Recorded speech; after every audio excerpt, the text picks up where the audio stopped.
Неспазаните договори с строители са проблем, който не стиха вече трета година след масовите фалити на родните фирми от бранш. Такъв е и следващият пример в емисията. От близо 5 години 30 семейства живеят незаконно в новопостроен блок в столичния квартал Овча купел, плащат за промишлен ток, а проект за водоснабдяване и канализация на сградата изобщо липсва. Собственикът на постройката отказва да я узакони, както и да се среща с хората.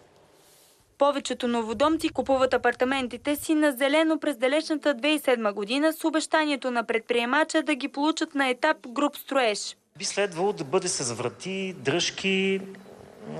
Стената, мисля, че е очевидно, че едва ли има човек нормален, който би приел подобно строителство. Дадохме 30% от сумата за апартамент на третия етаж, номер 13.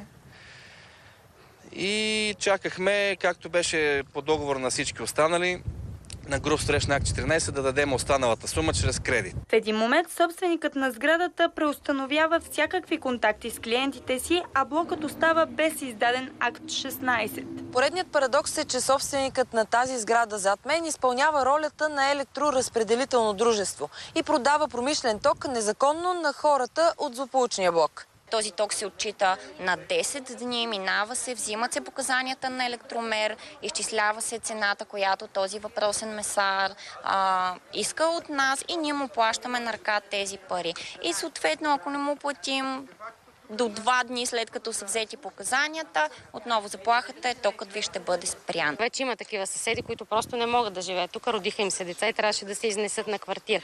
И в момента се плаща ипотека, плаща се квартира и така. През октомври изтича срокът, в който строителят е длъжен да узакони сградата.